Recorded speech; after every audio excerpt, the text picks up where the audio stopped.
저도 사실 어제 11시쯤까지 영장 기각 소식이 없길래 구속영장이 발부되겠구나 뭐 이런 생각을 했었어요. 결국 보니까 연합뉴스 기사가 딱 2시 한 4, 50분 되니까 딱 뜨더라고요.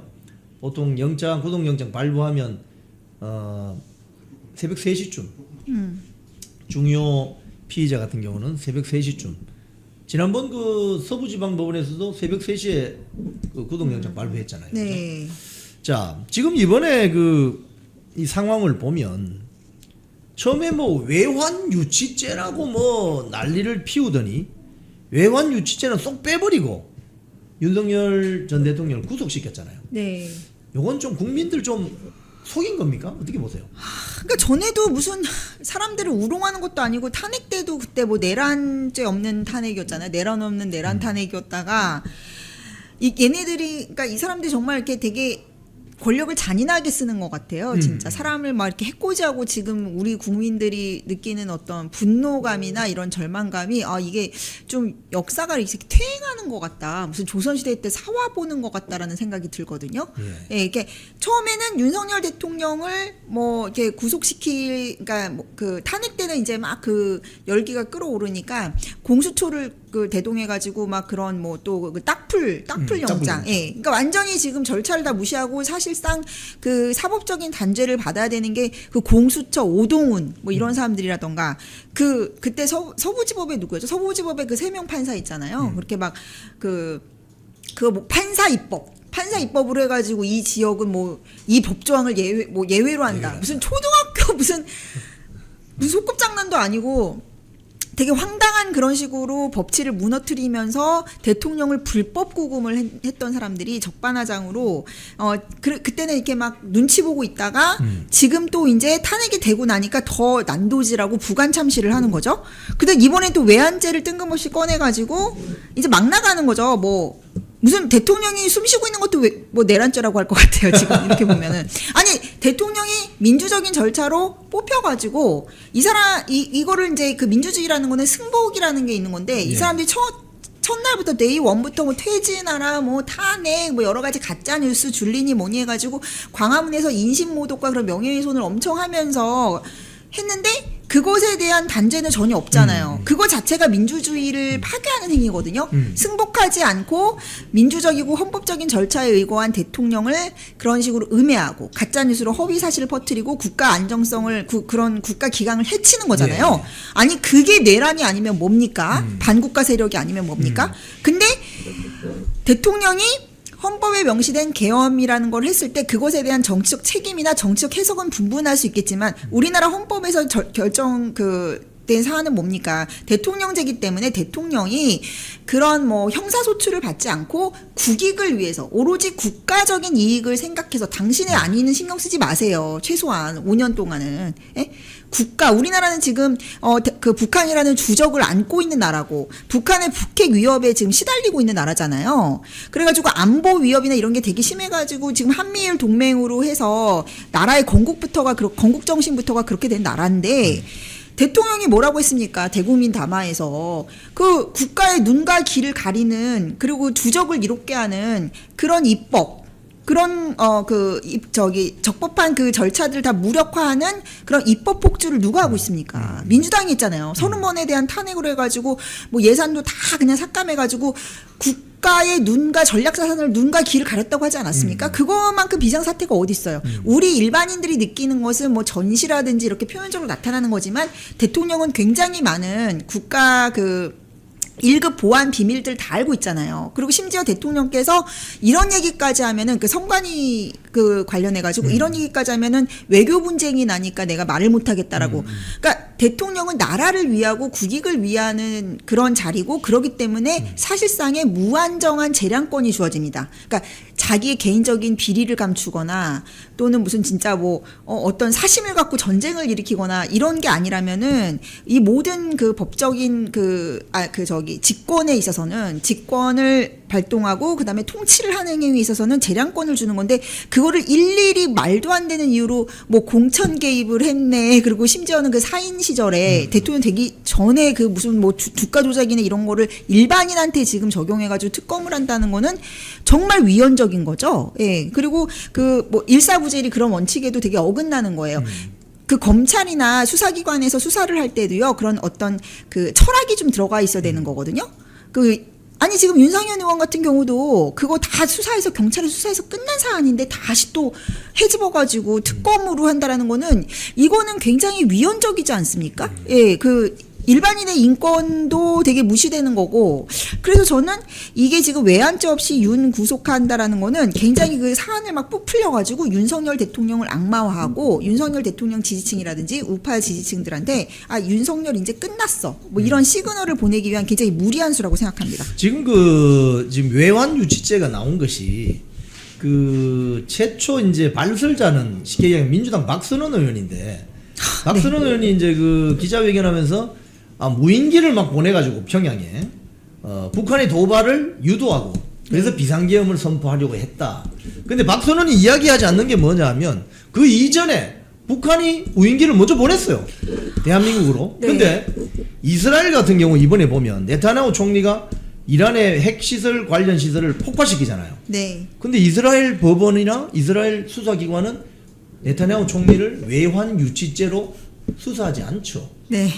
그럼 이걸 우리 대한민국의 경우에 갖다 댄다. 그럼 북한이 무인기를 보내서 어떻게 보면 대한민국을 도발한 거 아닙니까? 아니 그렇죠. 먼저 북한이 지금 도발을 했기 때문에 지금 북한이 우리 저 헌법상의 주적이잖아요. 그리고 주적이고 대통령은 당연히 그 북한의 어떤 그 위력 과시를 해가지고 그들의 도발을 막고 억제해야 되는 그런 책무가 있는 건데 그거를 외환죄라고 한다 그러면은 이거는 이 사람들이 지금 뭐 이적행위를 하는 거죠. 그렇죠. 그리고 박선원이라는 사람은 굉장히 그 과거 행적도 굉장히 친북적인 거로 의심받던 사람인데 문재인 정권 때 국정원 요원까지 되지 않았습니까? 예, 예. 그러니까 이거는 뭐 거의 제가 봤을 땐 이거 자체가 이적행위고 뭐 민주당의 지금 뭐 옛날 뭐 그 통일부 장관이었던 뭐 정세현 씨 이런 사람들 비롯해서 무슨 김정은의 무슨 대변인처럼 활동하는 사람들이 한둘이 아니에요. 그러니까 이 사람들 얘기를 듣고 있으면은 과연 이 사람들이 뭐 대한민국의 헌법의 그 정신에 충실한 사람들인지 그것도 의심스러운데 이 사람들이 그 좌파 정권에 아주 그냥 요직에 앉아 있다라는 것 자체가 굉장히 황당한 일이죠. 네. 지금 윤석열 전 대통령 같은 경우는 사실상 가택연금 상태잖아요. 그렇죠. 뭐 출국 금지되어 있기 때문에 인천공항, 뭐 김포공항 가도 뭐 가까운 1분도 못 가요. 출국 금지가 되어 있기 때문에. 그런데 이걸 굳이 증거인멸 우려가 있다 해서 이걸 구속을 시킨다. 이거 국민들이 받아들일 수 있습니까?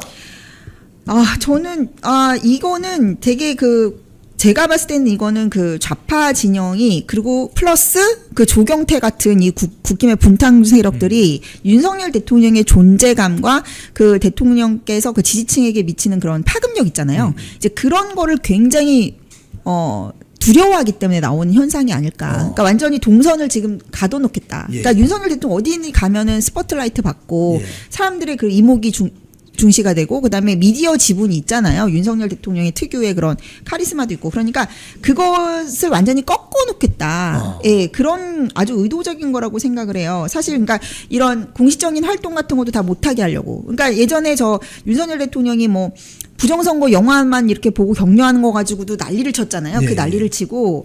그러니까 이제 이 사람들이 굉장히 그 윤석열 대통령이 뭐 약간 이 보수 우파 진영의 새로운 구심점이 되고 그리고 실제로 탄핵과 계엄 사태를 거치면서 굉장히 많은 2030층의 그런 세부적인 정말 모세혈관과 같은 그런 많은 조직들이 자발적 조직들이 생겨났거든요. 예, 예. 보수 우파에서는 그런 식의 풀뿌리 대중주의가 일어난 게 저희 처음이라고 볼 수 있어요. 특히 예. 젊은 세대. 그러니까 그 현상에 대해서 굉장히 신경 거슬리고 두려운 거죠. 이 4050이 메인 베이스인 이런 좌파들이 봤을 때는 이 2030들이 자기들한테 이게 자기들의 말을 훈계를 잘 듣지 않는다. 그리고 뭐 2030이 뭐 극우화됐다. 이런 거에 대한 굉장히 공포심이 있잖아요. 그리고 그 4050의 그 꼰대 기질로 자기들이 뭐 옛날에 뭐 X세대 이런 식으로 아직도 무슨 뭐 나 아직 죽지 않았어 뭐 이런 식으로 2030들한테 괜히 막 쿨한 척 그리고 뭐 젊은 척을 하고 싶은데 그게 안 먹힌 데다가 2030의 그 강력한 윤석열 팬덤이 나타나는 게 약간 미국의 트럼피즘처럼 돼가지고 이 새로운 이거를 미리부터 싹을 잘 밟아놔야겠다. 이제 이런 생각이 드니까 그리고 또 윤석열 대통령 제외하고는 지금 국민의힘의 여러 가지 정치인 중에 그렇게 큰 카리스마와 구심점을 보이는 그런 정치인이 없잖아요. 그러니까 윤석열 대통령을 대체할 수 있는 사람이 없기 때문에 이제 그걸 노리고 윤석열만 딱 타격을 집중적으로 해서 완전히 이제 정치적으로 생명을 끊어놓겠다 이런 거라고 저는 생각합니다. 지금 요거 이제 그 이야기로 좀 더 가기 전에 요 하나 짚고 넘어갑시다. 민주당의 박선원이가 어제는 또 뭐 새로운 또 주장을 하던데요. 윤석열 대통령이 어떤 북한에 대한 복수심 때문에 네. 무인기를 보냈다. 뭐 이러면서 새로운 뭐 또 주장을 하는데 복수심이 보입니까? 아니 복수심이라는 게 아니라 지금 그 대응을 해야죠. 완전히 상호 그러니까 한 대 맞으면 한 대 때려줘야 되는 게 당연한 거 아닙니까? 그리고 윤석열 대통령이 그 드론을 보낸 거는 그런 경고 차원이에요. 얘네들이 아니 몇 번 서울 상공 저기 청와대도 뚫렸다고. 그래, 맞아요. 민주당 지들이 먼저 공격했잖아요. 안보 뚫렸다고. 그래가지고 그거에 대한 대응책으로 이렇게 대통령께서 드론을 보낸 건데 그게 김정은의 심기를 되게 거슬렸대요. 우리가 보낸 무인기가 평양상공 뚫렸다 그러니까 그게 힘을 보여줌으로써 억지하는 거잖아요. 도발을. 근데 그거를 김정은에 대한 복수심? 이 사람들 정말 김정은 뭐 대변인인가? 김정은 대변인이에요. 그리고 이번에 보니까 MBC에서 예전에 한창 그 문재인이 평화쇼를 할 때 77.7%인가? 77%가 김정은 신뢰한다고 그런 설문조사를 내보냈었거든요. MBC였어요? MBC에서요. 예. 그게 지금 계속 짤로 돌아다니고 있는데 그러니까 이 사람들이 이런 사람들이 MBC가 하는 행동이 대통령은 우리가 뽑은 대통령은 그렇게 악마화하고 그러니까 윤석열 대통령이 지금 역대 가장 많은 투표수로 당선된 대통령이거든요. 그런데 그런 대통령에 대해서는 철저히 악마화하고 그 당시로서는 가장 제일 많은 표를 받았죠. 그러니까 이번 빼고. 근데 그런 대통령에 대해서는 이제 악마화를 하고 무슨 김정은 대변인처럼 하고 있는 그것도 공영방송이 뭐 일개 유튜버도 아니고 MBC라는 데가 그러고 있으니 그런 반국가적인 프로파간다에 앞장서고 있으니까 당연히 대통령으로서는 이거는 비상체제라고 볼 수밖에 없지 않았나 저는 그런 생각이 듭니다. 민주당 박선원 의원은 이 초능력을 가지고 있는 뇌피셜이죠 완전히. 다른 사람의 그 마음의 복수심이 보이는 모양이죠. 자, 지금 그 국민의힘 이야기 좀 하죠.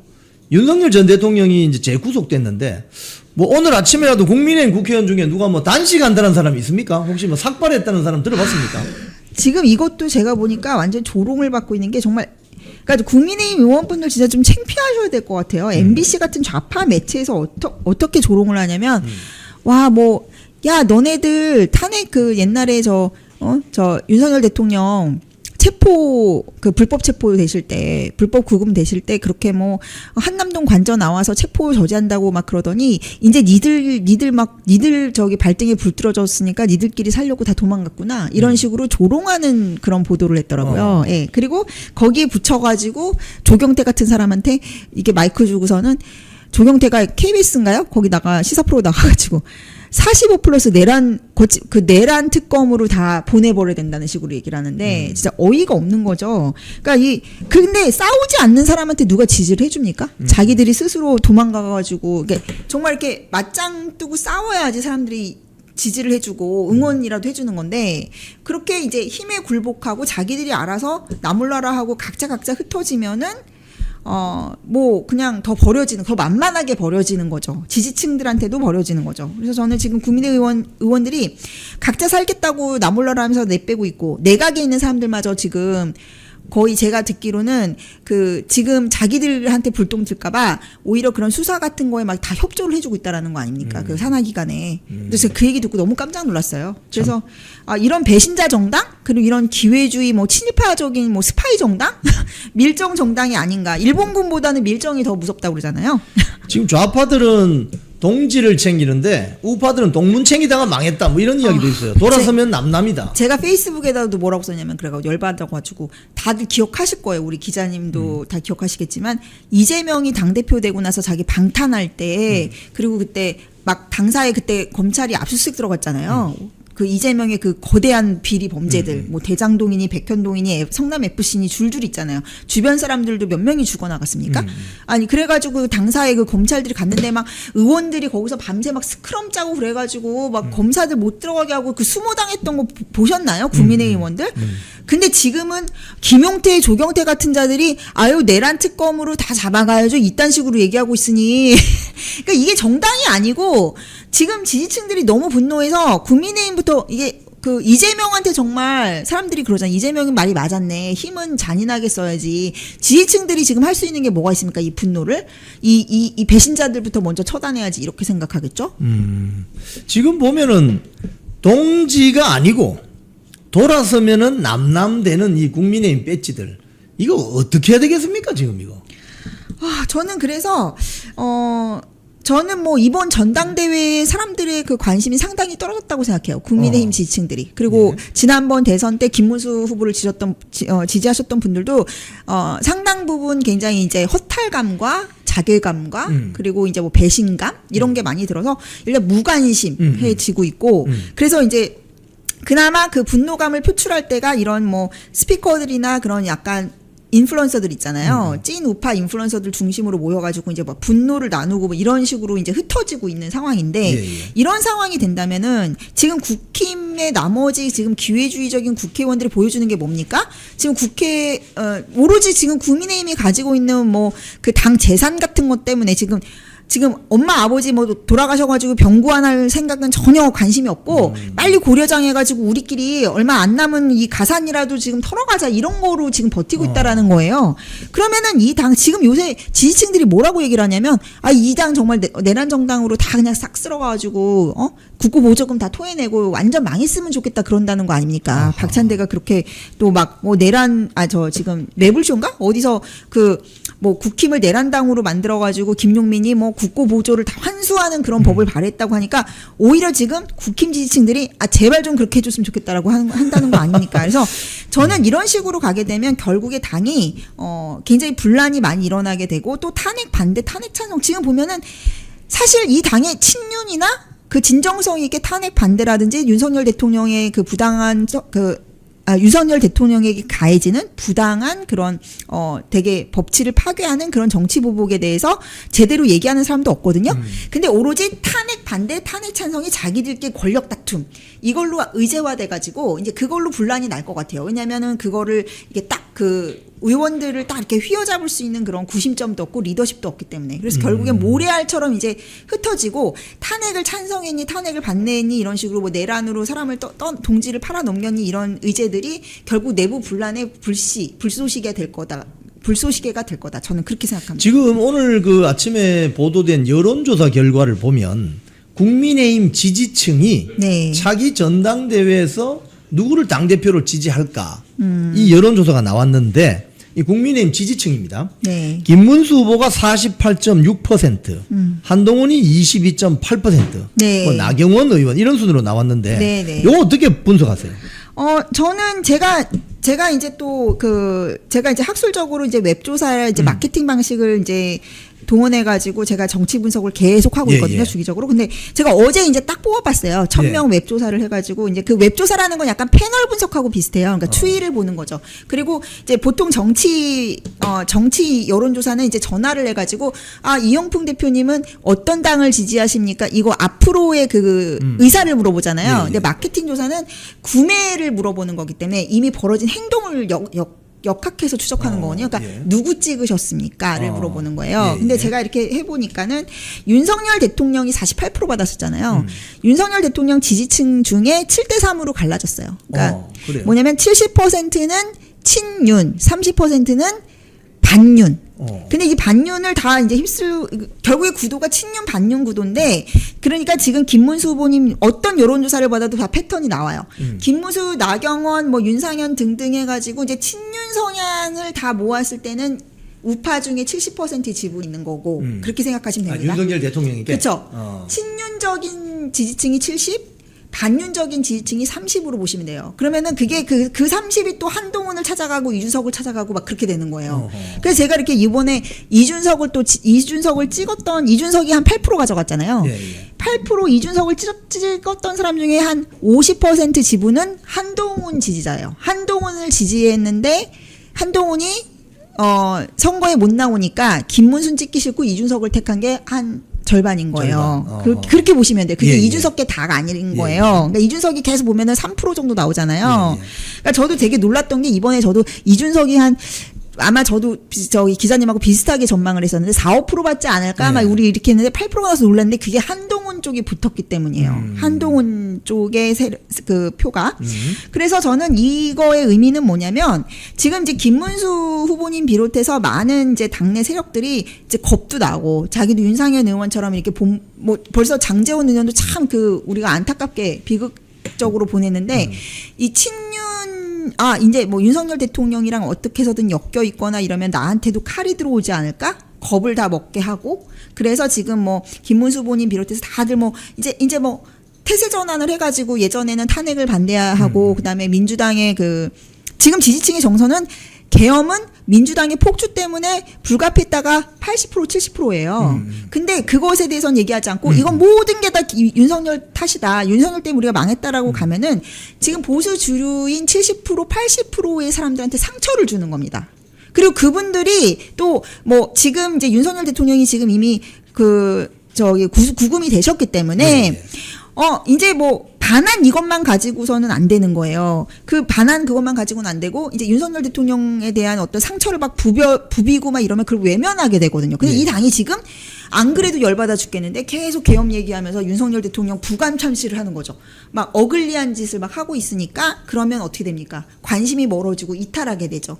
그래서 저는 지금 국힘 지지층에서 김 50%, 한 22.8%가 나오는 거는 결국엔 7대3의 구도가 우파 내 7대3의 구도가 그대로 가고 있는데 이제 7 중에도 제가 보기엔 거기서 한 3, 40%는 계속 이탈 중인 거죠. 예. 그러니까 관심을 끊겠다. 그래서 아마 좀 격차가 조금 더 줄어들 가능성도 있다라고 봅니다. 그래서 또 저번에도 그러니까 결선 때 6대4 정도 나왔잖아요. 그렇죠. 예, 그렇죠. 그러니까 6대4 정도인데 지금 5.5대 4.5로 나올 수도 있을 것 같아요. 지금 그러면 한동훈 같은 경우에 지금 윤석열 대통령 뭐 재구속되거나 탄핵 당했던 그게 뭐 결정적인 책임이 있는 자인데 네. 지금 한동훈이 해야 될 일은 뭡니까? 그러니까 한동훈이나 이런 사람들이 뭐 한동훈, 오세훈, 이준석, 홍준표 등등등이 참 착각하는 게 뭐냐면은 뭐 김문수 후보님도 좀 그러신 것 같은데 모든 사람들이 지금 착각하는 게 저 이재명의 손을 빌려가지고 윤석열을 처단하면 되겠지. 그러면 나는 안전하겠지. 이 생각을 하는 거거든요. 예. 천만의 말씀입니다.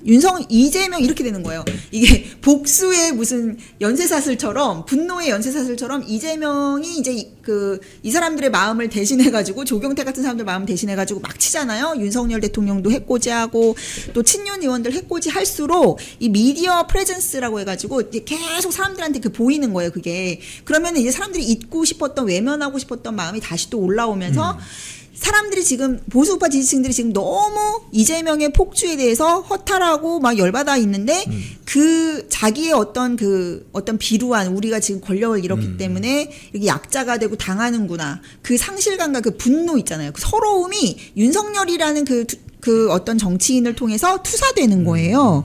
그래가지고 오히려 더 정서적 일체감이 늘어나니까 지금 당장 보십시오. 원래 원래 윤석열 대통령 지지하던 그런 재세력들 2030 세력들이 다 눈 녹듯이 사라졌다고 했었는데 지금 또 구속으로 이런 큰 이벤트가 생겨버리니까 지금 또 많이 결집을 하고 있단 말이에요. 왜냐하면 이게 열받으니까. 그러니까 자꾸 그 감정을 트리거하기 때문에 오히려 윤석열 대통령의 체급이랄까요? 존재감이 더 커지고 그럴수록 한동훈이나 뭐 여러 가지만 오세훈이나 이런 사람들이 말 바꾸고 오락가락하고 이랬던 게 더 대비가 돼서 그 사람 홍준표나 이런 사람들이 더 정치적인 입지가 축소되는 거예요. 근데 이 사람들이 그걸 모르고 이재명 내 손에 피 안 묻히고 이재명이 뭐 대신 이렇게 윤석열을 막 핍박해주고 윤석열 끝났어 이러면은 자기들의 주가라던가 입지가 높아질 거라고 생각하는데 정반대라는 걸 좀 알아두셨으면 좋겠어요. 아. 그러면 사람들이 느끼는 그 서러움과 분노의 정석 어디로 향하게 됩니까? 예, 우리가 배신자라도 척결을 해야 내일이 있지 이렇게 생각하지 않겠습니까? 참 어떻게 보면 스탈린이 이야기했다는 스탈린이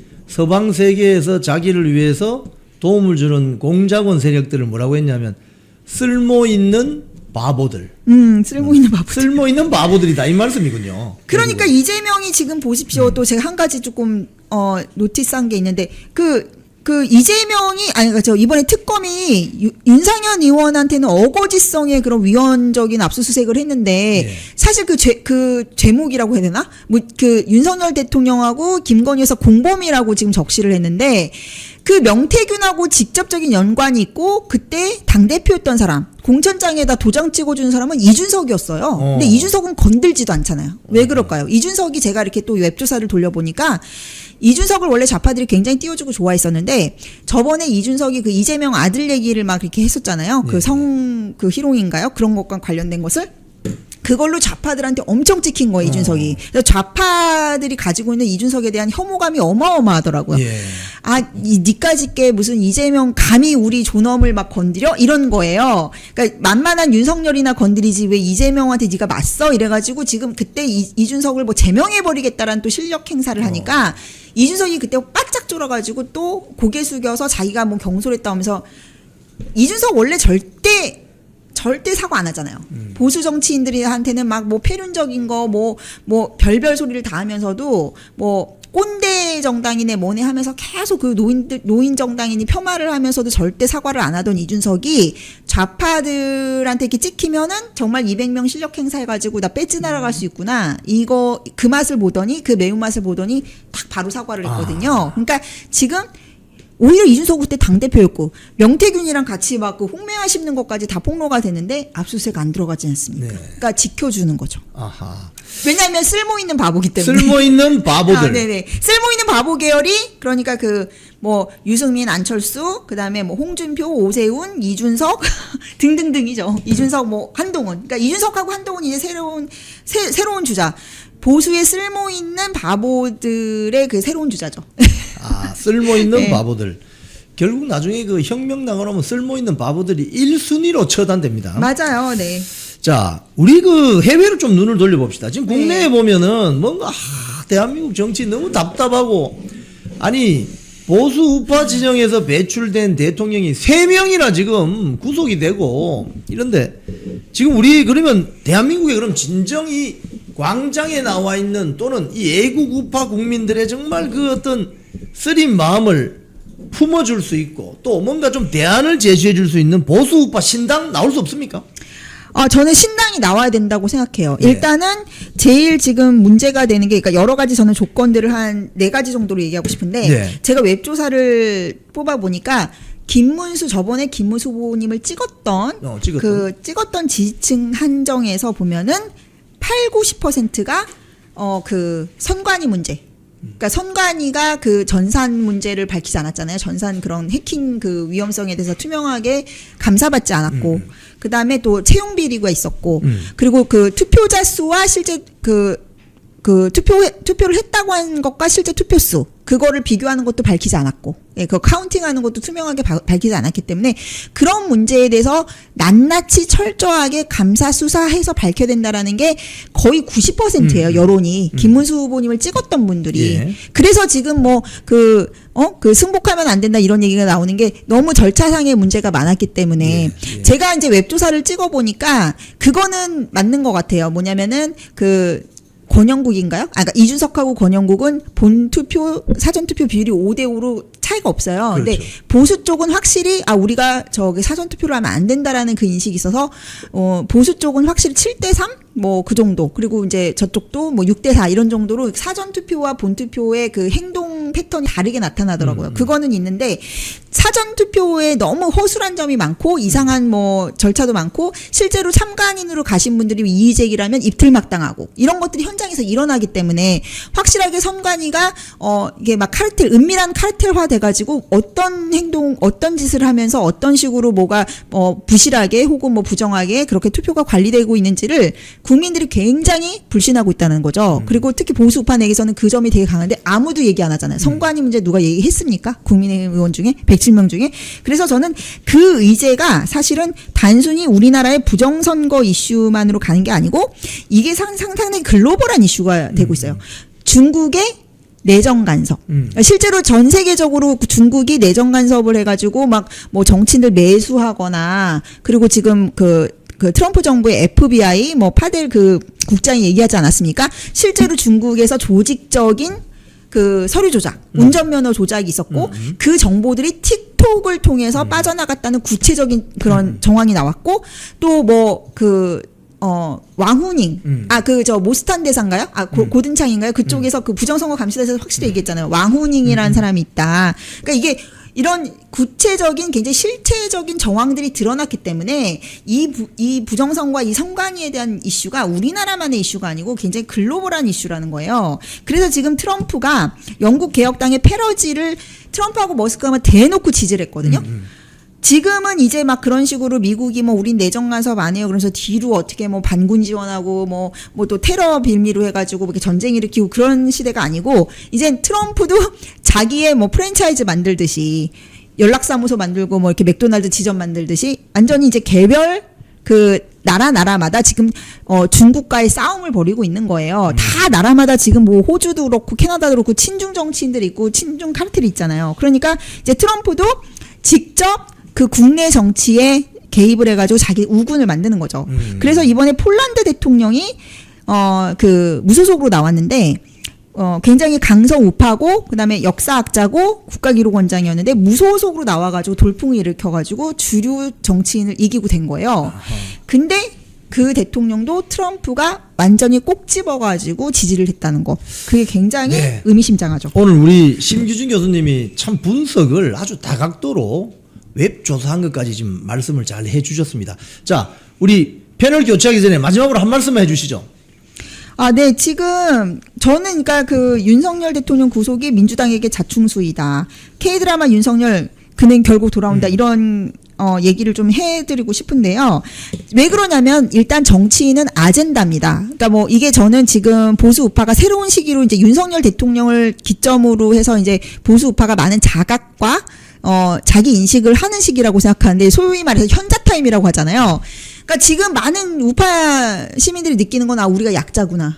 그리고 이제는 행동해야겠구나. 그러니까 사실 그거는 옛날에 좌파들이 가지고 있었던 정서와 행동 양식이었거든요. 근데 지금 우리는 지금은 이제 우파가 약자가 된 거예요. 비주류가 된 거예요. 근데 그걸 인식하고 이제는 사회 정의를 위해서 이 부조리를 위해서 맞서 싸우지 않으면 진짜 나라가 넘어가고 베네수엘라행이 된다라는 거를 위기감을 이제 많이 공유하고 있다. 이제 그게 어떻게 보면은 윤석열 정권이 남긴 레거시라고 볼 수 있을 것 같아요. 현실을 인식을 했다. 그러면은 우리가 그러면 윤석열 대통령이 던진 그런 아젠다들이 어떻게 대체될 수 있을 것인가 보면은 지금 확실하게 구심점을 가지고 있는 윤석열을 넘어서는 카리스마와 결기와 싸움을 할 수 있는 그런 정치인 없잖아요. 예. 그렇다라는 거고 윤석열 대통령이 던진 아젠다. 그거 지금 국민의힘이 제대로 수용도 못하고 있잖아요. 갑자기 지금 저 사람들의 모든 눈과 귀와 관심은 모스탄이 얘기하고 고든창이 얘기해가지고 그 사람들이 먼저 지금 전선을 쳐주고 있는데 그거 하나 제대로 수용해가지고 같이 맞서서 싸우는 사람 하나도 없잖아요. 그러니까 뭐냐면 좌파들은 지지층과 제도권 정치가 아주 긴밀하게 유기적으로 연동돼서 가는데 여기는 지금 지지층하고 제도권 정치가 완전 유리됐어요. 그리고 제도권 정치는 완전 모래알이고 그래서 지금 지지층들이 이 윤석열 대통령 구속이 오히려 윤석열 대통령의 어떤 존재감이나 그가 던졌던 아젠다라던가 전선에 대해서 다시 각성하는 계기가 돼서 저는 민주당은 물론이거니와 이 당의 한동훈계나 뭐 그리고 장외에 있는 이준석계한테도 절대 좋은 게 아니다. 악재다. 저는 그렇게 생각합니다. 네, 우리 심규준 교수님 말씀 잘 들었습니다. 우리 교수님 감사합니다. 감사합니다. 네. 자, 우리 오늘 김금혁 보좌관님 얼마 전에 보니까 그 표류한 북한 주민들 그냥 바다로 내보내면 됩니까 이거? 지금 6명 정도의 북한 어부가 지금 우리 군 당국에 지금 있습니다, 손에. 예. 그러니까 이분들 같은 경우에는 탈북을 희망하시는 분들은 아니에요. 예. 동해와 서해를 통해서 각각 2분, 4분 이렇게 오셔가지고 총 6분의 북한 어민들이 계시고, 이분들은 지금 공개적으로 통일부 당국이 밝힌 데에 따르면 다시 이제 북한으로 돌아가는 귀환을 요구하고 있습니다. 예. 이렇게 되는 경우에는 우리도 사실 탈북 의사를 물어보고 그들이 북한으로 돌아가겠다라고 하면은 돌려보내는 것이 인도주의적인 원칙에 맞기 때문에 그들을 돌려보내는 차원까지는 문제 제기를 할 수 없습니다. 왜냐하면 이 사람들은 윤석열 정부 때 넘어온 사람들이거든요. 그렇군요. 네. 그러나 이 돌려보내는 방식에 문제가 있는 겁니다. 첫 번째로 과거 모든 정부들은 사실 이 북한의 어떤 어민들이 돌아가겠다고 얘기하면 돌려보냈지만 대부분은 북한과의 어떤 합의를 통해서 판문점을 통해서 육로로 그들을 보냈거든요. 예. 이게 가장 안전한 방법이고 가장 공개적인 방법 아니겠습니까? 그러나 지금 북한은 이 어민들이 어떤 그 표류가 발생한 이후에 지금 4개월 정도가 지났는데 예. 4개월 동안 아예 응답을 안 하고 있습니다. 그러니까 우리 군 당국, 우리 통일부 당국이 여러 어떤 그 루트를 통해서 북한 당국에 우리가 지금 당신네 어민들을 데리고 있으니 빨리 데리고 가라라고 얘기를 했는데 북한이 알았다라는 메시지조차 보내지 않고 있어요. 그럼 굉장히 무관심하게. 철저히 남한과의 그 어떤 대화도 하지 않겠다라는 기조하에 본인들 국민들 6명이 이 나라에 있는데 지금 그것조차도 무시하고 있단 말이죠. 그러다 보니까 지금 이재명 정부가 하겠다는 방식이 공해상으로 나가서 이들이 타고 온 목선에 이들을 다시 태워서 북한으로 돌려보내겠다라는 겁니다.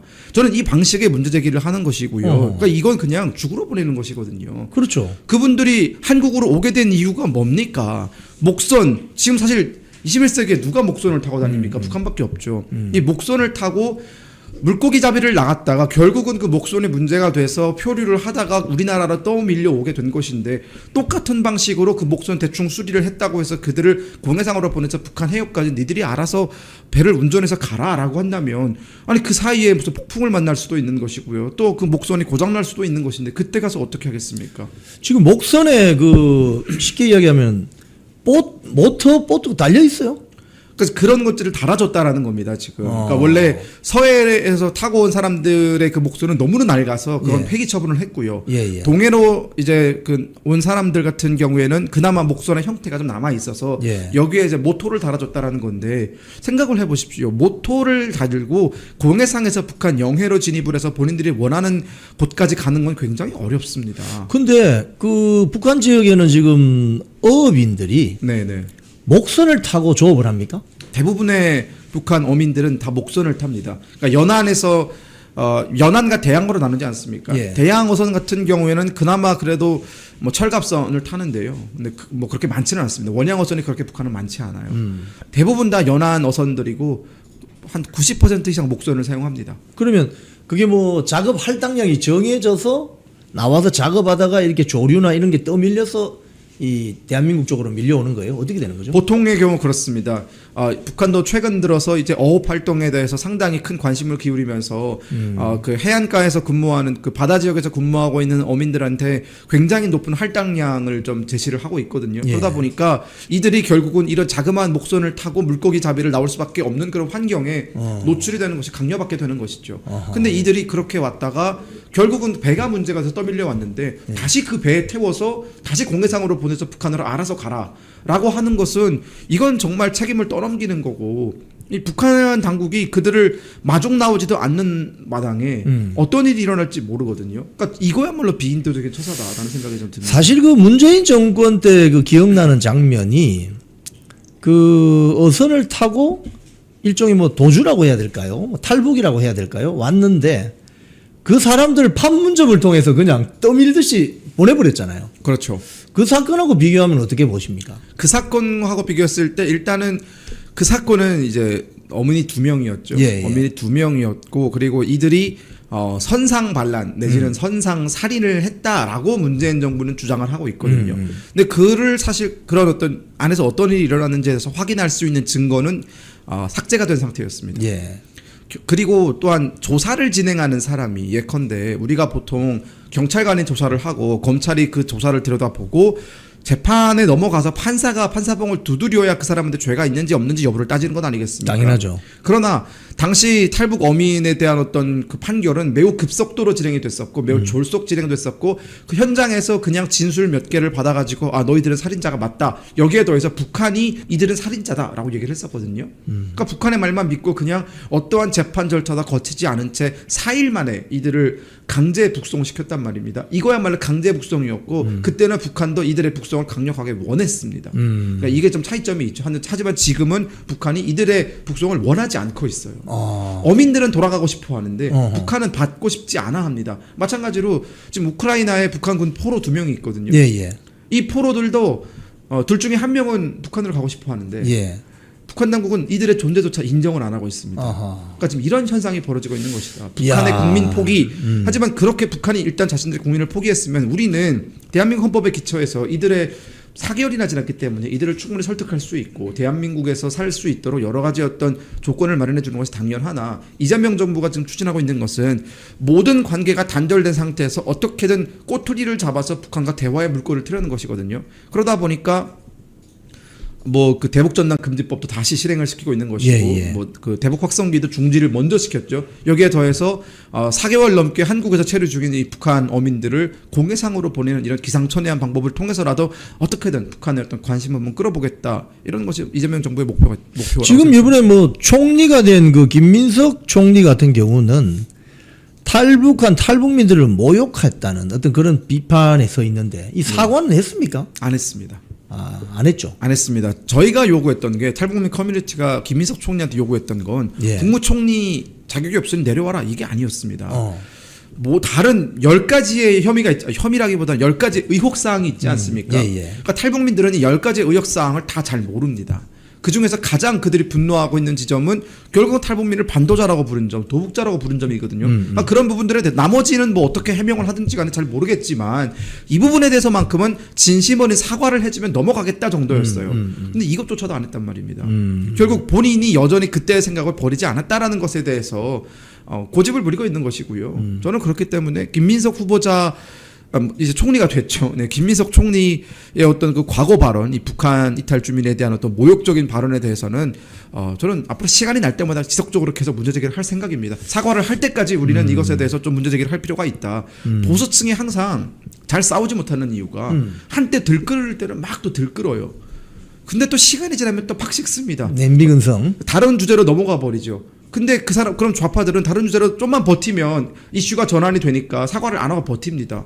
하지만 좌파들이 공격을 할 때에는 끝까지 이 사람이 사과를 안 하면 못 빼길 때까지 그것을 계속적으로 요구하지 않습니까? 지금 세월호 사건만 가지고 그들은 10몇 년 동안 다루고 있어요. 맞습니다. 이건 뭐 주동자 뭐 여기에 관여된 사람들이 이미 다 밝혀졌음에도 불구하고 아직도 밝혀낼 진실이 있다고 얘기하지 않습니까? 맞습니다. 우리가 좀 그들한테서 그들 그런 끈기를 좀 배울 필요가 있어요. 맞습니다. 근데 오늘 조간신문 보니까 이재명 대통령이 추기경을 만나가지고 교황이 2027년 한국 오면은 좀 북한 방문을 하도록 좀 어떻게 주선해 보시라고 하는데 이거 어떤 숨은 의도가 있을까요? 사실 숨은 의도라기 보기에는 너무 저렴한 의도가 있는 겁니다. 예. 그러니까 지금 김정은이 이재명이 여러 가지 어떤 구애의 손짓을 보냈지만 전혀 반응을 안 해주고 있지 않습니까? 뭐 이재명 대통령이 뭐 지금 아까 우리가 방금 전에 말씀드렸던 뭐 남북전단 그 대북전단 보내는 예, 문제에 예. 대해서도 강력하게 통제를 하고 있고요. 예. 미국인 선교사 10명을 감옥에 그 경찰서에 예. 체포할 정도로 지금 여러 가지 화해 제스처를 보내고 있지 않습니까?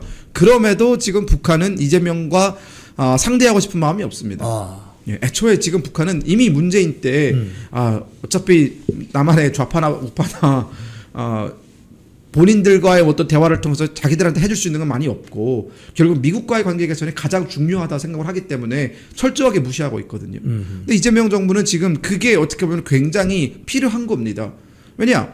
이화영 전 경기도지사도 지금 그 대북 송금 문제 때문에 감옥에 가 있지 않습니까? 그렇죠. 그러니까 그런 부분들에 대해서 정당성을 좀 만들어주기 위해서 그때 대북 송금 보낸 것도 결국은 뭐 여러 가지 북한과의 관계 개선이라든가 한반도의 평화 정착을 위해서 미리 내가 했던 거다라는 그런 논리를 만들어내기 위해서 지금 굉장히 애를 쓰고 있는데 예. 이게 잘 안 되고 있어요. 그러다 보니까 지금 이재명 대통령 입장에서는 미국한테 좀 우리 좀 대화의 물꼬를 좀 터주게 좀 얘기를 해주십시오라고도 지금 얘기를 못 하지 않습니까? 미국은 그렇죠. 지금 이재명 대통령을 거의 뭐 대통령 취급을 안 해주고 있거든요. 네. 그러다 보니까 저 멀리 북한과 아무런 관계가 없는 교황한테 교황이 우리나라에 올 때 북한도 좀 들려주십사, 김정은 설득해 주십사라고 얘기하는데 이건 이재명이 얼마나 무식한지 보여주는 대목입니다. 왜냐? 교황은요 북한을 아주 안 좋게 보고 있습니다. 교황청은. 어떤 측면에서요? 북한은 전 세계적으로 가장 종교에 대해서 탄압적인 국가 중 하나입니다. 그렇죠.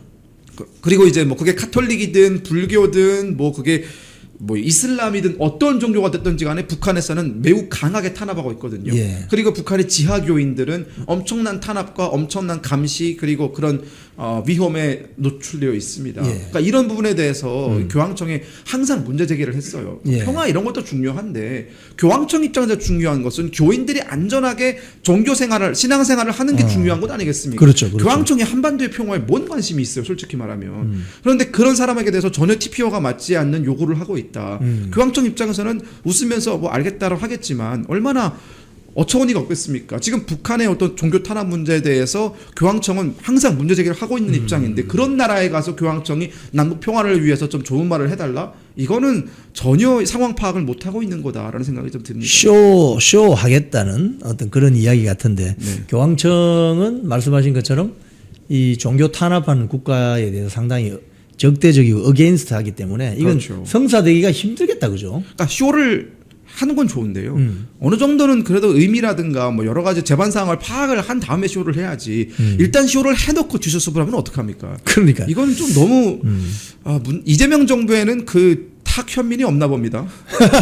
많이 어설픕니다. 자, 우리 그 임종석 전 문재인 정부 대통령실 청와대 비서실장이 예. 작년 뭐 상반기 하반기만 하더라도 통일하지 맙시다. 이제 뭐 각자 뭐 살림 따로 삽시다. 통일할 필요 있느냐 이렇게 주장했는데 갑자기 느닷없이 남북 지방 정부가 교류 협력을 하는 것을 추진합시다 이렇게 이야기하고 나왔어요. 네.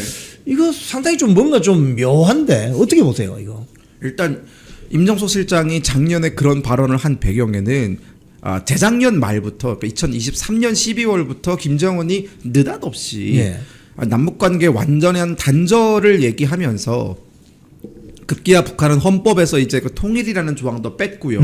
그리고 북한의 그 국가라고 할 수 있는 애국가에서도 이제 다 개사했습니다. 통일을 지칭하는 모든 가사를 다 바꿨어요. 예컨대 뭐 삼천리 금수강산이라는 그 단어가 그 표현이 있습니다. 그 가사에 예. 그 삼천리라는 말을 뺐어요. 어허. 왜냐하면 삼천리는 지금 하면은 한반도 전체를 뜻하는 건데 그렇죠. 그럼 남한까지 포함하고 있는 건 아닙니까? 예. 그러니까 이게 통일을 암시한다라고 하면서 그 단어를 다 뺐거든요. 예. 통일을 상징하는 건축물들도 다 무너뜨렸습니다. 어허. 3대 연장 기념탑도 다 폭파시켰어요. 어. 그 정도로 북한은 남한과의 관계 단절에 진심입니다. 통일을 버렸습니다. 근데 여기에 대해서 우리 정치인들은 여가 됐든 야가 됐든 철저히 대한민국 헌법에 기준해서 우리는 통일을 포기하지 말아야죠. 그런데 문재인 정부의 초대 비서실장을 지냈다는 사람이 김정은이 그렇게 나온다고 해서 여기에 비판적인 목소리를 내는 게 아니라 여기에 동조를 한단 말입니다. 맞다. 통일하지 말자. 당분간 통일에 대해서 논의하는 건 뭐 비상식적이다. 이런 식으로 나오니까 많은 심지어 그 민주당 진영 내 사람들도 저건 좀 너무 간 거 아니냐. 저렇게 가서는 안 된다라는 비판을 받았던 건데 그게 불과 1년 전이거든요. 그렇죠. 아무런 대화도 하지 말자라고 했던 1년 전인데 예. 갑자기 또 무슨 바람이 불었는지 남북 지방 정부 교류 뭐 이런 걸 얘기한단 말입니다. 이거는요. 저는 이렇게 봅니다. 자기 한번 살겠다라는 거예요. 그게 무슨 말이죠? 그러니까 이제 임정석도 어쨌든 정치를 이어나가야 될 사람 아닙니까? 예. 그럼 이재명 정부에서의 쓰임이 있어야 된단 말이에요. 그러니까 그런 쓰임에 대해서 본인이 그런 역할을 좀 하겠다라는 것이고 지금 임정석 실장이 하고 있는 주된 사업 중에 하나가 북한 방송에 대한 그 저작권을 이제 그 배포하는 그런 그 남북 문화교류 뭐 협력단인가 뭐 그런 것들을 만들어 가지고 경문협. 그 연문협 그런 걸 하면서 이제 여러 가지 어떤 우리 방송에서 북한 자료를 쓸 때 돈을 지불을 한단 말입니다. 그렇죠. 그걸 좀 관리를 하고 있는 게 임정석 실장 아닙니까? 전 실장 아닙니까? 여기에 더해서 항상 임정석 실장이 본인의 어떤 예전에 학위 논문이나 이런 것들을 보면 지방 발전 뭐 이런 것들을 많이 얘기를 했었어요. 그러면서 이제 본인의 어떤 전문성이 거기에 있으니 지방 뭐 지방의 어떤 정부들과 북한의 지방 정부들 간의 교류를 통해서 근데 이게요 더 깊게 들어 이건 제 개인적인 판단입니다만 이재명의 죄를 무마시켜주기 위한 겁니다. 경기도가 예전에 대북 송금을 보내면서 결국은 이게 문제가 되지 않았습니까? 문제됐죠. 그것에 대해서 이제 와서 그게 문제가 되지 않았다. 즉 경기도 차원에서도 할 수 있고 강원도 차원에서도 할 수 있고 남북과의 교류와 협력은 중앙정부에서 하는 게 아니라 각 도지자체에서도 할 수 있다라는 논고를 만들기 위함이거든요. 그럼 이게 나중에 이게 만약 통과가 되면은 나중에 이재명이 재판을 또 받지 않겠습니까? 예. 그때 어떻게 보면은 이재명한테 유리하게 작동할 수 있는 겁니다. 그런데 문제는 뭐냐? 임명석도 북한을 잘 모르는 거예요. 북한의 지방 정부가 어디 있습니까? 그러네. 그러니까 우리는 지방자치제가 어느 정도 완성이 됐기 때문에 예, 이제는 우리도 경기도지사나 뭐 각 지자체, 군수나 이런 사람들이 다 직접 선거를 통해 선출하지 않습니까? 그렇죠. 하지만 북한의 뭐 저기 평안남도, 평안북도 인민위원회 위원장 선출하지 않습니다. 그냥 북한이 임명하면 끝이에요. 그러니까 지방 정부와 북한의 지방 정부와 교류를 한다라는 건 결국은 궁극적으로 북한의 중앙 정부와 교류를 하겠다라는 건데 그렇죠. 이걸 더 깊게 말씀을 드리면 시청자분들이 이해하기 쉽게 더 깊게 말씀을 드리면 중앙정부 차원에서 북한에 가져다 주는 걸 이제는 지방정부들도 가져다 주겠다라는 겁니다. 그렇기 때문에 이거야말로 북한을 잘 모르는 것이고 그 안에 숨겨져 있는 뜻은 더 다양한 객체에서 북한에게 가져다 바치겠다는 것이기 때문에 우리 국민들이 이러한 감언이설에 넘어가서는 안 된다는 생각이 듭니다. 야, 이거 뭐 오늘 김금혁 보좌관님 말씀 들어보니까 그 북한에는 지방 정부가 없죠. 그죠? 그 지방 선거가 없기 때문에 거기 인민위원회 뭐 위원장으로 중앙당에서 임명하는 사람들이잖아요. 결국 중앙당과 어떤 교류를 하자. 근데 불과 1년 전만 해도 통일하지 말자. 이렇게 주장했던 임종석이 갑자기 이렇게 돌변한 이유는 결국 이재명 정권에서 자신의 어떤 정치적 영향력을 한번 행사해보자 하는 개인적인 쇼에 불과하다. 이런 분석이 아주 설득력이 있습니다. 마지막으로 이거 한번 여쭤볼게요. 예. 시진핑에 대해서 예. 지금 중앙일보 보도 보면은 올 가을에 퇴진할 것 같다. 뭐 이런 이야기도 나오고. 네네. 크게 큰 움직임을 보면 첫 번째는 군부 내에 시진핑 사람들을 조금 솎아내는 것 같다. 그리고 인민일보가 후진타오나 좀 원자바오 이런 사람들에 대한 이야기를 하기 시작한다. 그러면서 올 가을에 시진핑이 실각설이 돈다. 뭐 이런 보도거든요. 이게 실체가 있는 겁니까? 사실 이게 시진핑이 중내에서 권력을 잃어가고 있다라는 징후는 작년 말부터 좀 포착이 됐습니다. 예. 그게 이유가 됐던 것이 시진핑이 지난 한 3년 동안 매우 강력하게 반부패 드라이브를 걸었거든요. 예. 근데 그 반부패 드라이브를 당에만 건 게 아니라 군부 내에도 걸었습니다. 특히나 군부를 좀 굉장히 세게 뭐 이런 표현이 적절할지 모르겠지만 드잡았다라는 예. 표현을 우리가 좀 더 쓰지 않습니까? 예. 그 이유가 2027년 대만 침공을 시진핑이 염두에 두고 있었는데 예. 군부가 여기에 대해서 적극적으로 호응을 해주지 않는 그런 모습을 보여주면서 시진핑은 자신의 어떤 그 거대한 그 중국어 멍을 꾸기 위해서는 대만 침공이 필수적인데 예. 군부가 여기에 화답을 하지 않는다? 그러면 이제 그런 자신의 어떤 정책에 반하는 사람들을 솎아내는 작업을 일명 반부패다. 넌 부패했다. 그렇기 때문에 내가 너 솎아내겠다라는 명목으로 진행을 했는데 예. 지나치게 많이 처리했습니다. 예. 그러다 보니까 군부 내에 반발이 있을 수밖에 없었고요. 그렇군요. 최근에 한 2개월 됐을까요? 군부 내에서 시진핑으로부터 권한을 위임받고 군부 내의 어떤 그 반시진핑 세력을 몰아내고 친시진핑 세력을 심어주던 역할을 하던 사람이 심근경색으로 갑자기 돌연사했습니다. 그렇죠. 러닝하다가 죽었거든요. 그러니까 이거에 대해서 여러 가지 말이 나오고 있습니다. 결국 이 사람이 빠지면서 군부 내의 어떤 시진핑 인맥들이 하나둘 숙청되고 있고 군부가 시진핑의 말을 잘 듣지 않는 것 같다라는 얘기가 있고요. 두 번째는 중국 공산당 내부에서도 이미 시진핑의 후계자가 정해졌다라는 그런 얘기도 좀 있습니다. 그러면서 사실상 후진타오 여러분 기억하실 겁니다. 후진타오가 작년 양회 때 그렇죠. 같이 이렇게 재작년 양회 때 시진핑과 앉아있다가 거의 주석단에서 끌려나가는 모습이 연출되면서 손가락질하면서 뭐라고 했었거든요. 근데 그때 여러 설들이 있지만 지금 가장 강력하게 거론되고 있는 설 중에 하나가 내가 너 두고 볼 거다 이런 식으로 얘기를 했다라는 겁니다. 너도 결말이 어떻게 끝나는지 보자라고. 그래서 막 손가락질하면서 나왔거든요. 그렇죠. 후진타오가. 근데 그 후진타오가 결국은 역사의 뒤안길로 사라진 줄 알았는데 여전히 건재하더라라는 거였습니다. 결국 후진타오의 입김을 받은 사람들이 좀 공산당 내부에서 조금씩 좀 자리를 차지하기 시작하면서 시진핑의 어떤 권력에 도전을 하고 있고, 근데 이게 우리가 중요하게 짚고 넘어가야 되는 게 만약 시진핑이 권자가 예컨대 시진핑이 지금까지 중국을 통치하면서 여러 가지 쌓아왔던 레거시가 견고하게 남아 있다면 끌어내리는 건 쉽지 않습니다. 그런데 여러분 어떻습니까? 시진핑 취하의 중국은 집권 3기째를 맞이하면서 경제가 곤두박질치기 시작했어요. 맞습니다. 작년 한 해 동안 중국의 부동산 버블이 심각하게 꺼지면서 부동산을 주된 업으로 하는 기업들의 줄도산이 이어졌거든요. 항저우 헝다 같은 이런 기업들 뭐 정말 헝다는 중국 내 가장 큰 부동산 기업인데 그렇죠. 지금 매출이 반토막 났어요. 예. 여기에 더해서 뭐 AI라든가 첨단 산업에서 미국에 밀리고 또한 화웨이라든가 이런 틱톡이라든가 이런 기업들의 미국의 대중국 제재 때문에 더 이상 또 국제 시장으로서 진출이 어려워졌거든요. 그러다 보니까 저 시진핑 저 자리에 둬도 괜찮은 거냐. 즉 중국 경제가 예전만큼의 어떤 활기를 찾지 못하고 있고 더군다나 2027년 대만 침공은 사실 중국한테도 큰 부담이거든요. 중국이 아무리 강대한 나라라 할지라도 미국과 일본의 보호를 받고 있는 대만에 쳐들어간다라는 것은 엄청난 손실을 감내를 해야 되는 겁니다. 이런 부분에 대해서 중국 내부의 어떤 그 일치된 목소리가 나오지 않는 마당에 시진핑의 실각설이 터졌다라는 것은 결국은 중국 내부의 권력 엘리트들이 저 시진핑의 무모함을 조금 꺾을 때가 됐다. 라는 생각을 한다라는 것이죠. 마지막으로 제가 이거 한번 질문해 볼게요. 지금 중국에 사실 뭐 중국은 일당 독재 국가이기 때문에 여야는 없지만 네네. 거기 안에 보면 예를 시진핑은 태자당 네네. 소속의 네, 맞습니다. 정치 거물이고 네. 후진타오는 공청당 네. 공산주의 청년동맹 공천당 소속의 정치 거물이고 또 뭐 샹하이방도 있잖아요. 예, 이게 예. 3개 계파가 있는 것으로 보이는데 네네. 시진핑이 만약에 이제 힘을 잃게 되면은 그 다음을 대체할 수 있는 유력한 세력은 어디라고 보세요?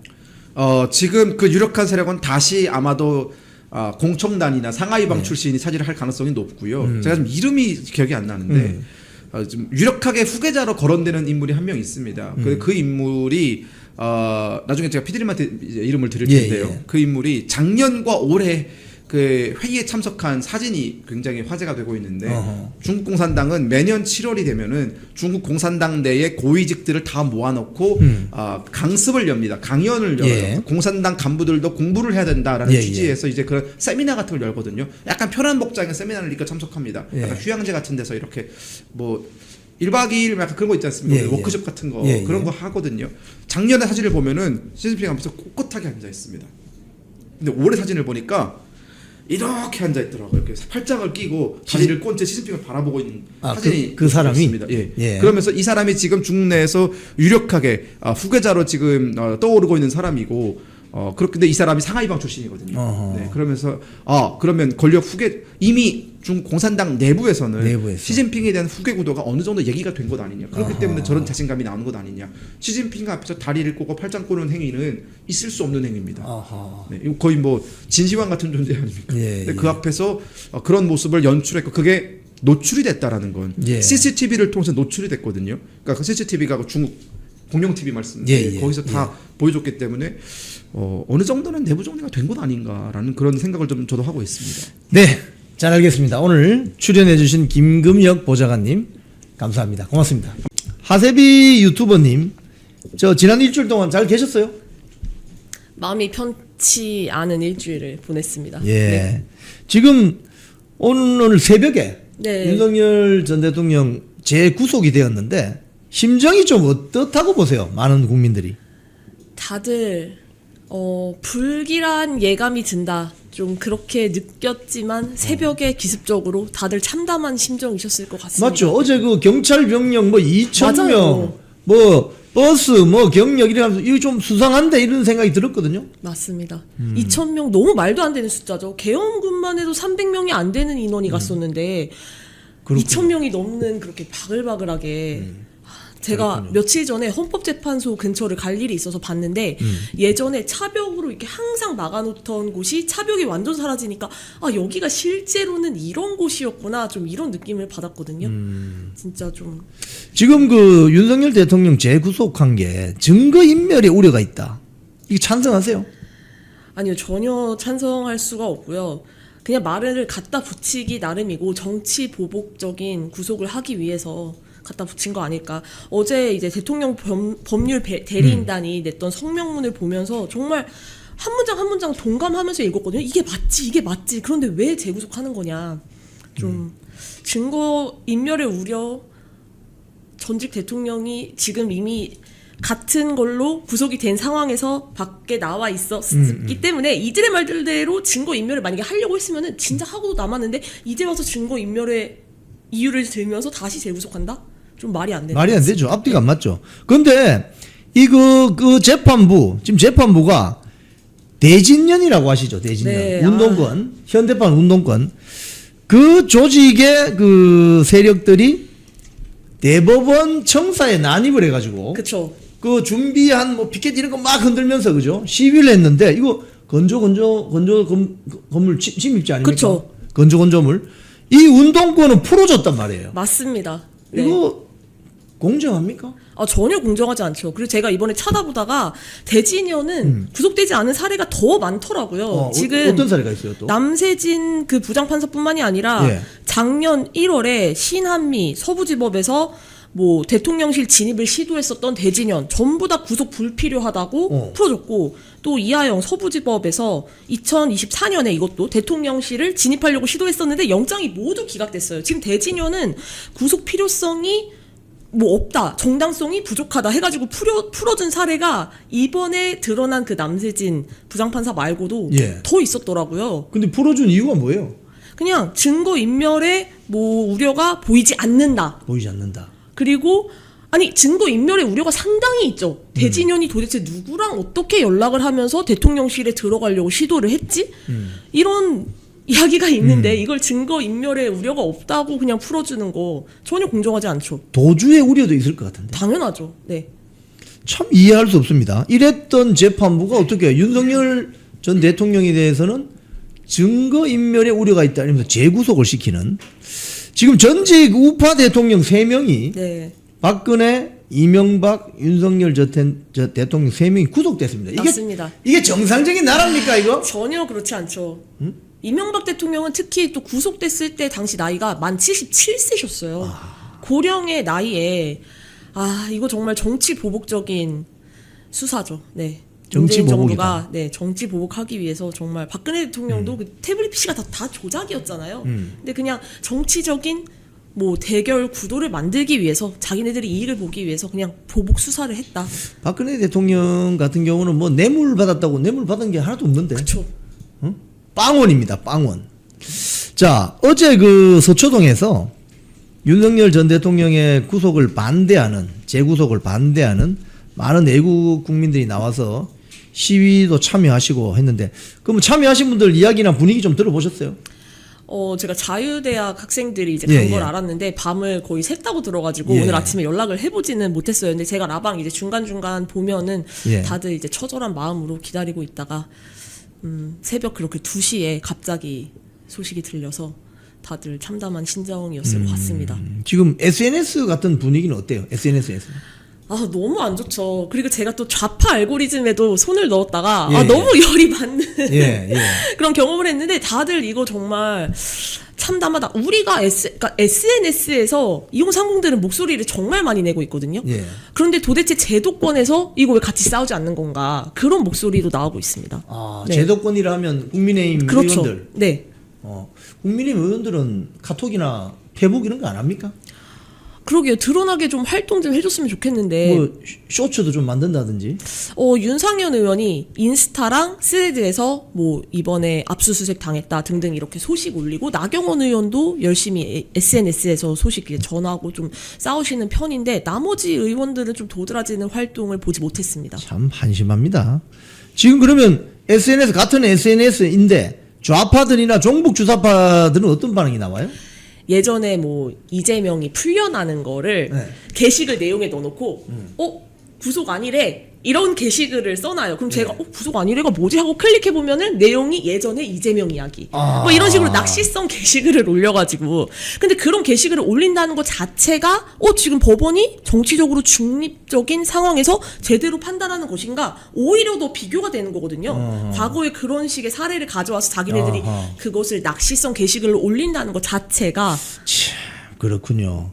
지금 어때요? 지금 우리 평범한 일반 국민의 입장에서 윤석열 전 대통령 구속에 뭐 반대하거나 뭐 예를 들자면 뭐 단식을 하거나 뭐 삭발을 하거나 이런 국민의 국회의원들 없잖아요. 전혀 없죠. 그거 어떻게 생각하세요? 그냥 똘똘 뭉쳐야 되고 제가 뭐 이거는 교사 시절의 이야기지만 네. 애들 6학년 때 이제 졸업할 때 좀 중학교 가서 괜히 학교 폭력이 걱정될까봐 예. 얘들아 누가 부당하게 너희를 뭐 이렇게 건들거나 하면은 그거 한두 번 슬쩍 넘어가면 너희 나중에 맞고 다닐 수도 있다 이런 얘기했어요. 근데 네. 이게 툭 할 때 그거 다 맞아주고 있는 거랑 똑같거든요. 나중에 더 큰 거 맞게 될지도 모릅니다. 지금 같이 싸워야 될 때 싸우고 있지 않으니까 MBC에선 뉴스에서 예전에 관저에 나갔던 45명의 예, 국힘의원 뭐 떨고 있냐 뭐 이런 뉴스도 냈더라고요. 근데 그때 45명이 나올 게 아니라 진짜 다 같이 와가지고 같이 싸워줬으면은 좀 지금 상황이 달라졌을 수도 있지 않을까. 뭉치면 살고 흩어지면 죽는다. 이승만 대통령 말씀입니다. 이건. 맞습니다. 자, 이 광장에서 이 광장 국민들이 보는 지금 이제 차기 전당대회가 벌어지잖아요. 네. 광장에서 보는 그 애국 국민들이 보는 우리 김문수 전 대선 후보 어떤 반응이 있어요?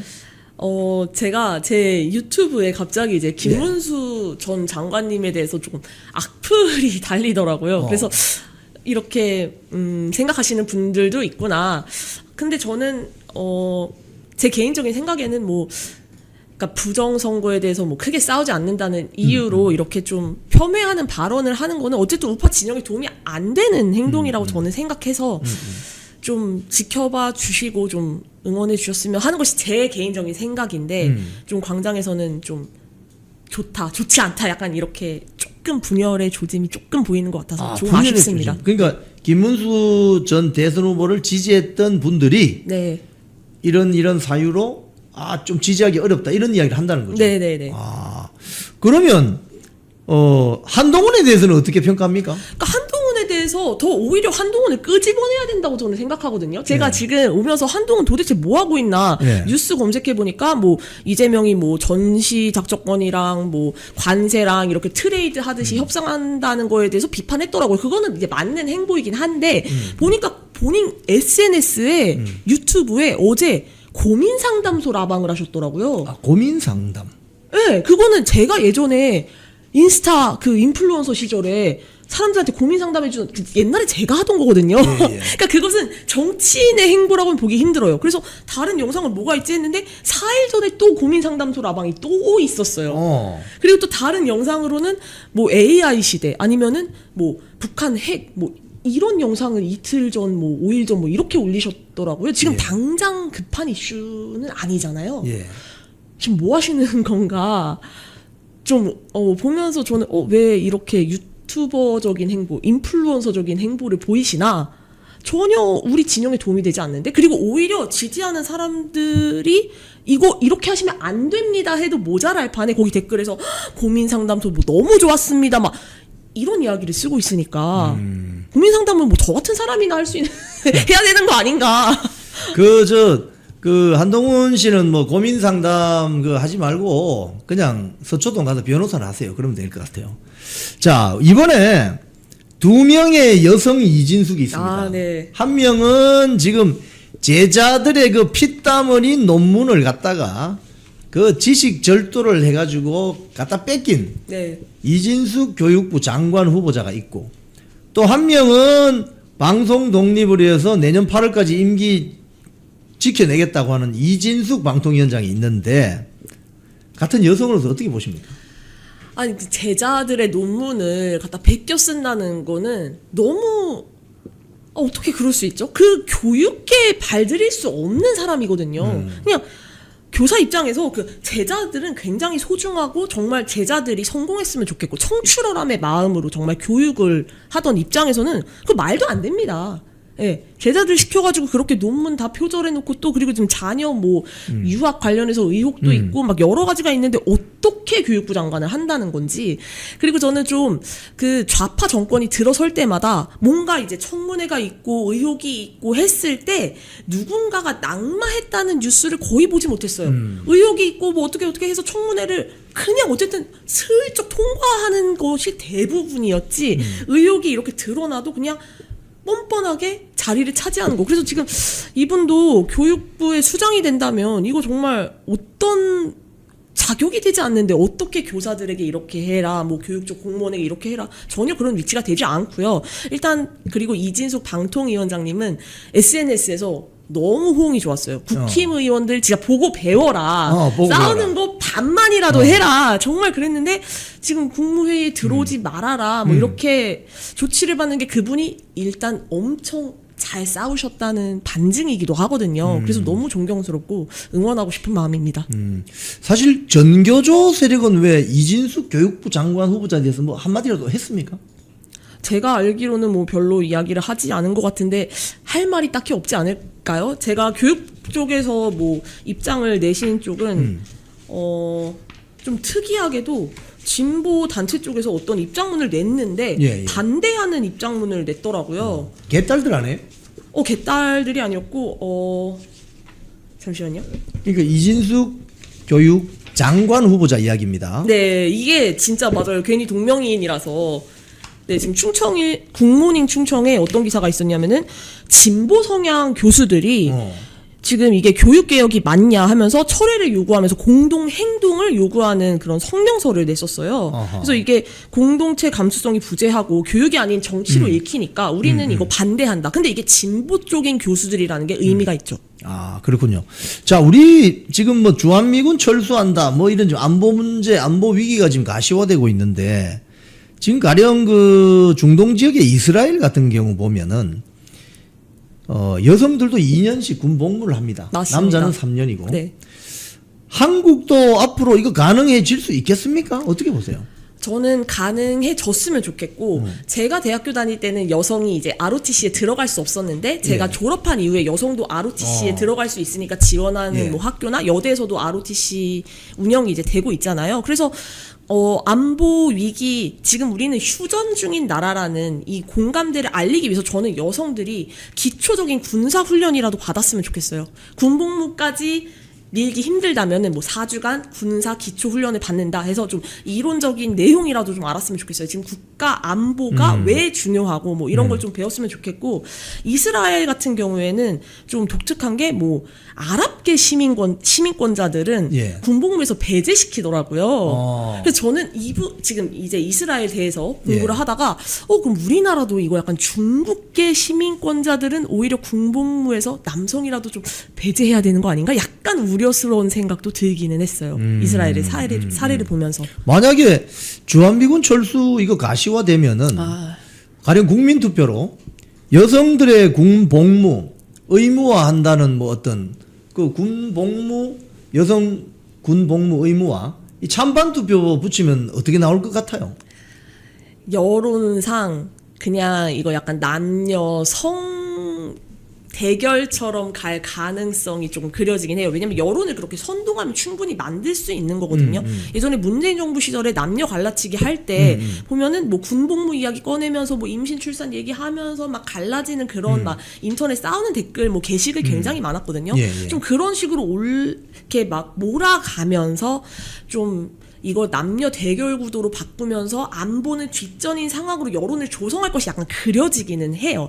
그래서 제가 며칠 전에 이제 백선엽 장군의 일대기를 그린 승리의 시작이라는 영화를 봤는데 그 영화를 보면서도 6.25 전쟁 때 이렇게 희생하신 분들이 많았는데 이게 자유가 그냥 얻어진 게 아닌데, 제가 사실 계몽령 이후에 이 6.25에 대해서 더 많이 알게 된 게 크거든요. 그리고 저는 이게 정말 강력한 빨간 약이라고 생각해요. 안보가 위기라는 걸 알게 되면은 정말 경제, 뭐 부동산 못지않은 커다란 빨간 약이라서 여성이 오히려 군사 기초 훈련이라든지 군복무를 받으면은 빨간 약 먹는 사람 훨씬 더 많아질 거예요. 그래서 저는 가능하다면 이것이 현실화되었으면 좋겠습니다. 아, 그렇군요.